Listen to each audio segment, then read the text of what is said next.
Hello guys, आप देख रहे हो द लीगल डोज विद पूर्वी किशोर। और आज की वीडियो में हम बात करने वाले हैं रिट्स के बारे में, जो एक बहुत इम्पॉर्टेंट टॉपिक है हमारे ऑल इंडिया बार एग्ज़ाम के लिए। रिट्स जो होते हैं वो यूजुअली 2 to 5 मार्क्स के लिए हर साल पूछे जाते हैं, तो उनको अच्छे से करके जाना बहुत इम्पॉर्टेंट होता है। तो आज की वीडियो में हम सारे रिट्स को समझेंगे और ये भी समझेंगे कि उनसे क्वेश्चंस कैसे पूछे जाते हैं और प्रीवियसली किस टाइप्स के क्वेश्चंस पूछे गए थे। तो चलिए स्टार्ट करते हैं आज के वीडियो को। तो रिट्स को अच्छे से समझने के लिए हमारा बहुत ज़रूरी है कि पहले हम फंडामेंटल राइट्स को समझें। तो फंडामेंटल राइट्स होते कहाँ हैं, ये दिए कहाँ गए हुए हैं? तो फंडामेंटल राइट्स वो राइट्स होते हैं जो फंडामेंटल होते हैं एक ह्यूमन के एग्जिस्टेंस के लिए, और ये दिए गए हैं हमको हमारे कॉन्स्टिट्यूशन के द्वारा, पार्ट 3 ऑफ द कॉन्स्टिट्यूशन में, फ्रॉम आर्टिकल 12 टू आर्टिकल 35। हमारे पास राइट्स तो बहुत सारे होते हैं, लेकिन क्या फ़ायदा उन राइट्स का जब हम उन्हें लीगली एनफोर्स ही नहीं करवा सकें। इसीलिए ज़रूरी होते हैं फंडामेंटल राइट्स, क्योंकि वो लीगली एनफोर्स हो सकते हैं। और इसीलिए हमारा एक बहुत ज़रूरी आर्टिकल है जो है आर्टिकल 359। आर्टिकल 359 ये कहता है कि हमारे फंडामेंटल राइट्स कभी भी सस्पेंड नहीं किए जा सकते हैं accept in case of emergency. यानी कि अगर इमरजेंसी है सिर्फ तभी हमारे फंडामेंटल राइट्स सस्पेंड किए जा सकते हैं और किसी भी सिचुएशन में नहीं। तो हमने बहुत अच्छे से समझा कि फ़ंडामेंटल राइट्स क्या होते हैं और वो लीगली एनफोर्सेबल होते हैं। तो ये लीगली एनफोर्सेबल अगर होते हैं तो ये कहाँ दिया हुआ है कॉन्स्टिट्यूशन में? इसका आंसर है आर्टिकल 32 और आर्टिकल 226। तो हमने अभी देखा कि फंडामेंटल राइट्स जो होते हैं वो आर्टिकल 12 से लेकर के आर्टिकल 35 तक दिए गए हैं, और रिट्स जो है वो आर्टिकल 32 में दिया गया है। इसका ये मतलब है कि रिट खुद ही एक फंडामेंटल राइट है। तो चलिए अब हम समझते हैं आर्टिकल 32 और आर्टिकल 226 को। तो आर्टिकल 32 क्या कहता है? आर्टिकल 32 हमें एक फंडामेंटल राइट देता है सुप्रीम कोर्ट को अप्रोच करने का, हमारे फंडामेंटल राइट्स को एनफोर्स करवाने के लिए। तो मैंने जैसे कहा था कि आर्टिकल 32 खुद ही एक फंडामेंटल राइट है, और डॉक्टर B.R. अम्बेडकर ने इसे heart and soul of the constitution भी कहा है। ये क्वेश्चन भी बहुत बार पूछा जाता है ऑल इंडिया बार एग्जाम में। अब हम समझते हैं आर्टिकल 226 को। तो आर्टिकल 226 हमें राइट देता है कि हम हाई कोर्ट को अप्रोच कर सकते हैं अपने फंडामेंटल राइट्स और बाकी लीगल राइट्स को एनफोर्स करवाने के लिए, और ये एक कॉन्स्टिट्यूशनल राइट है। तो आर्टिकल 32 में सुप्रीम कोर्ट को और आर्टिकल 226 में हाई कोर्ट को हम अप्रोच कर सकते हैं रिट इशू करवा करके हमारे फंडामेंटल राइट्स को एनफोर्स करवाने के लिए। इसीलिए रिट्स को कॉन्स्टिट्यूशनल रेमेडीज़ भी कहा जाता है।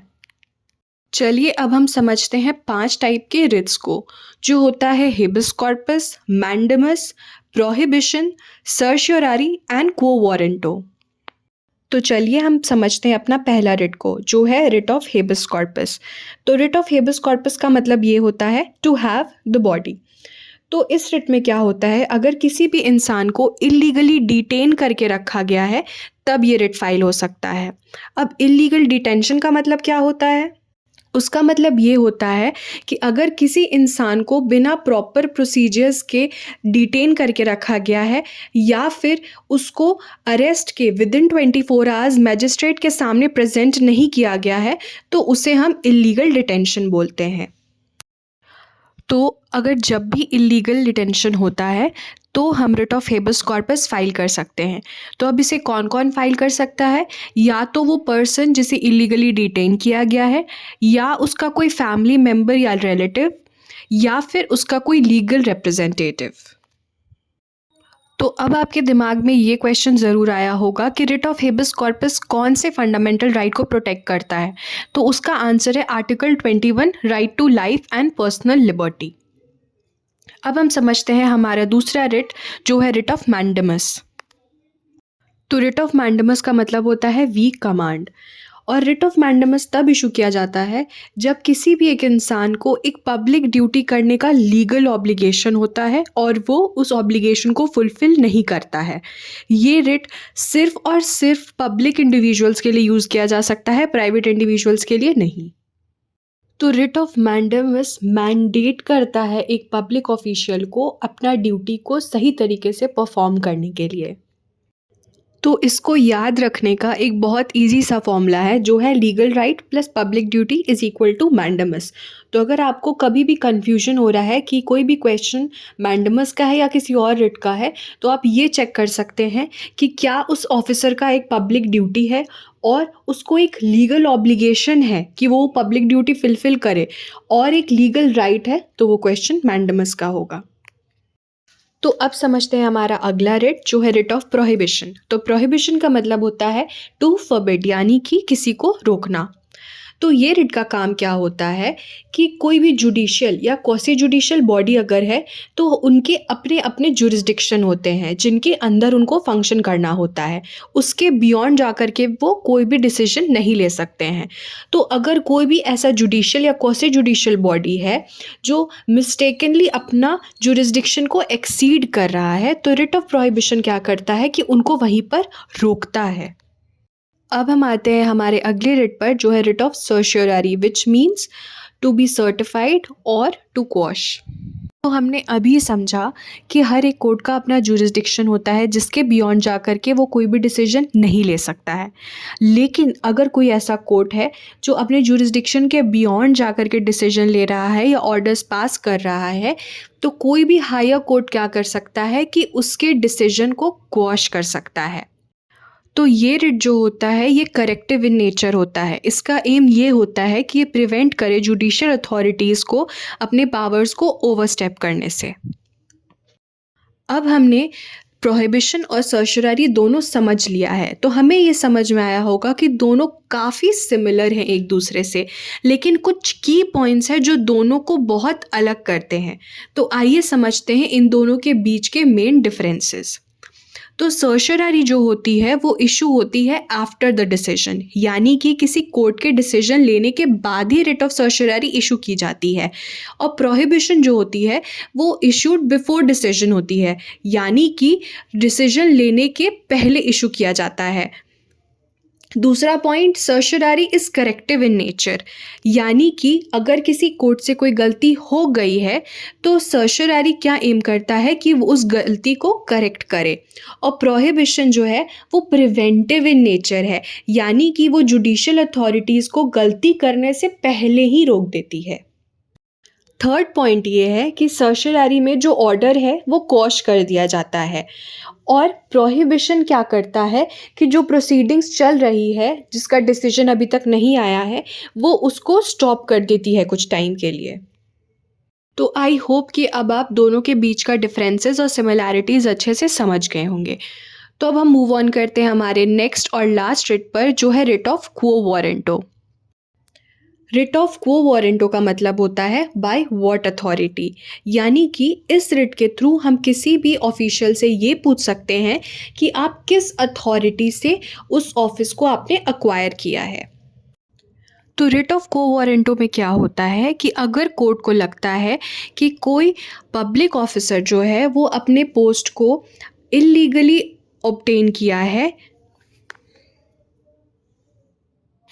रिट ऑफ क्वो वारंटो में क्या होता है कि अगर कोर्ट को लगता है कि एक पब्लिक ऑफिसर जिसने एक पब्लिक ऑफिस होल्ड किया हुआ है वो एंटाइटल्ड नहीं है उस ऑफिस को होल्ड करने के लिए, तब court writ of quo warranto issue कर सकती है और डायरेक्ट कर सकती है उस पब्लिक ऑफिसर को ये बताने के लिए कि किस तरीके से उसने वो पब्लिक ऑफिस को होल्ड किया है, यानी कि किस अथॉरिटी से उसने वो पब्लिक ऑफिस को होल्ड किया हुआ है। आई होप कि अब आप सारे रिट्स को अच्छे तरीके से समझ गए हों। तो अब हम सॉल्व करते हैं कुछ प्रीवियस ईयर क्वेश्चंस और कुछ सैम्पल क्वेश्चंस, जिससे आपको पता चलेगा कि आप क्या सॉल्व कर पा रहे हो रिट्स के क्वेश्चंस या नहीं।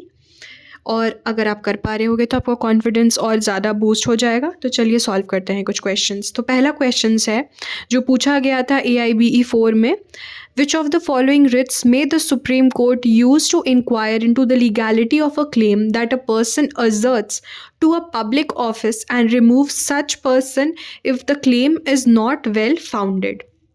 ऑप्शंस है mandamus, B quo warranto, C habeas corpus, D certiorari और E prohibition। तो आप 1 मिनट वीडियो पॉज़ करके अच्छे से इसको सोच लीजिए, फिर इसको आंसर करिए। तो इसका आंसर है ऑप्शन बी, क्वो वारंटो। क्यों? क्योंकि इसमें दिया गया है कि हमें क्या चेक करना है, legality of a claim of a public office. तो हमने ये क्वो वारंटो में समझा था कि अगर कोई भी इंसान पब्लिक ऑफिस होल्ड करता है तो उसका लीगैलिटी हम लोग क्वेश्चन कर सकते हैं, या कोई भी कोर्ट क्वेश्चन कर सकता है रिट ऑफ क्वो वारंटो के थ्रू। अब हम आते हैं हमारे नेक्स्ट क्वेश्चन पर, जो है Mandamus may be issued by A, Supreme Court, B, High Court, C, District Court या D, both Supreme and High Court। ये क्वेश्चन पूछा गया था AIBE 13 में। तो इस क्वेश्चन का आंसर है option D, which is both supreme court and high court, क्योंकि सारे रिट्स को दोनों सुप्रीम कोर्ट और हाई कोर्ट इशू कर सकते हैं अंडर आर्टिकल 32 एंड आर्टिकल 226। अब हम आते हैं हमारे नेक्स्ट क्वेश्चन पर, जो AIBE 14 में पूछा गया था, जो है which writ is issued to oust an illegal occupant of a public office. Oust का मतलब होता है किसी इंसान को निकालना। Option A, mandamus, B, certiorari, C, quo warranto and D, habeas corpus. तो बताइए इसका आंसर क्या होना चाहिए? इसका आंसर है option C, which is quo warranto, क्योंकि हमने अच्छे तरीके से पढ़ा था कि पब्लिक ऑफिस में अगर कोई है और उसका अथॉरिटी क्वेश्चन करना है कि उसने किस तरीके से उसको ऑक्यूपाई किया हुआ है, तो वो रिट ऑफ क्वो वारंटो में पूछा जा सकता है। अब हम आते हैं हमारे नेक्स्ट क्वेश्चन पे, जो है the writ of habeas corpus is issued to options A, an offender to punish an offender, option B, release a person illegally detained, option C, stop lower courts या D, remove public office। तो इसका answer होगा option B, to release a person illegally detain, क्योंकि हमने अच्छे से पढ़ा था कि हेबिस कॉर्पस में अगर किसी इंसान को इलीगली डिटेन किया जाता है तो उसके against writ of habeas corpus file किया जाता है। तो अब हमने सारे रिट्स को अच्छे तरीके से समझ लिया है, और रिट्स को लेकर के जो